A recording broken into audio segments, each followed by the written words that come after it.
तसा तो उलटा वळला, पण त्याला धक्काच बसला. मागे पण बैलगाडी होती. पुढे बघितलं तर एक बैलगाडी, मागे बघितलं तर तीच बैलगाडी. तो परत पुढे वळला. तशी ती म्हातारी आता थोडीशी बैलगाडीच्या टोकाला येऊन बसली होती आणि तिचे पाय खाली जमिनीला घासत होते आणि ती एका हाताने संभाजीला ये असं खुणवत होती. संभाजीच्या मनाचा थरकाप उडाला. त्याला सुचेना की आपण थांबावं तर ती बैलगाडी थांबतीये, आपण चालावं तर ती पुढे पुढे चाललीये, आपण मागे वळून बघावं तर ती आपल्या मागे आहे. करावं तरी नक्की काय करावं? तो देवाचा धावा करू लागला. भैरवनाथा, वाचव रे बाबा, मी अडकलो या फेऱ्यात. काय करावं त्याला सुचेना. त्याच्या हाताला कंप सुटत होता. त्याची बुद्धीच बंद झाली होती. का झक मारली मी आणि आता एवढा उशीर आलो. गावातले सगळे बोलतात की रात्रीच इथं फेरा असतो आणि एकदा कोणी अडकला तर त्यातून निघणं महामुश्किलीचं. अशाच संभ्रमाच्या विचारामध्ये तो तरी पावलं चालत चालत चालत चालला होता. त्याची जशी पावलं पुढे पुढे जात होती तशी ती बैलगाडी हळूहळू हळूहळू पुढे जात होती आणि ती म्हातारी जसं काय एखादं भक्षक आपल्या समोर आहे. बरेच दिवसाचे आपण उपाशी आहोत आणि एखादं भक्षक अगदी आपल्या हाकेच्या अंतरावर आहे. अशा आसुसलेल्या नजरेने ती त्याला बोलवत होती. संभाजी तर गर्भघळीतच झाला होता. तो थांबला. त्याला काहीच सुचेना. तो थांबला की ती गाडी थांबायची. तो चालायला लागला की ती गाडी पुन्हा चालायची.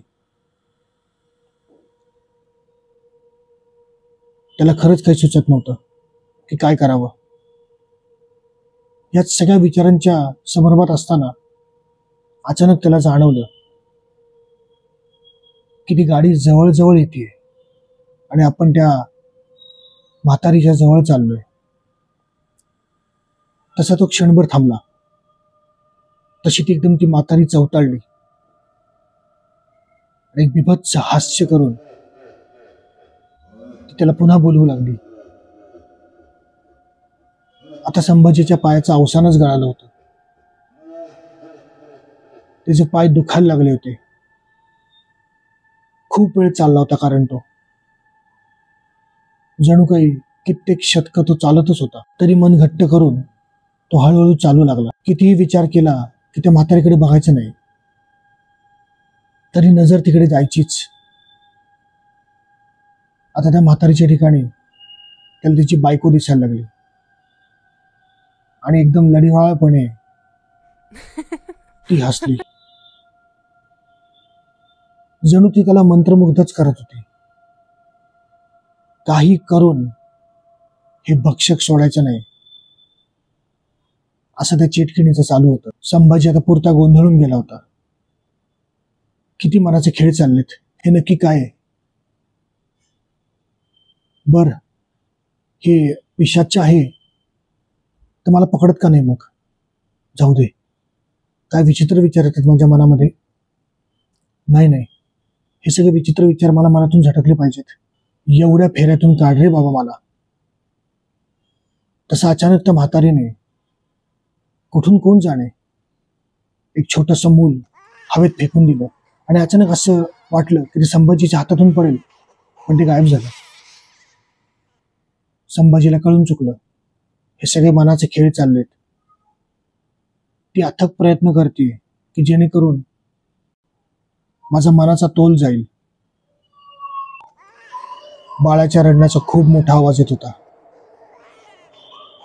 त्या भयान शांततेत बाळाच्या रडण्याचा आवाज कुठून येत होता कोणास ठाऊक. त्याचं काळीज अख्खं चिरत होतं. एक क्षण त्यांनी कान घट्ट बंद करून घेतले. इकडे ती म्हातारी खदा खदा हसत होती आणि तिकडे त्या बाळाचं बिभत्स रडणं. जसं काही कुठंतरी बाळ खूप पोट तिडकीने उपाशी असल्यावर कसं रडतं, तसं ते बिभत्सपणे रडत होतं, जणू काही सैतानीच रडणं. पण संभाजीने त्याकडे दुर्लक्ष केलं. तो अजून मन घट्ट करून पुढे चालू लागला.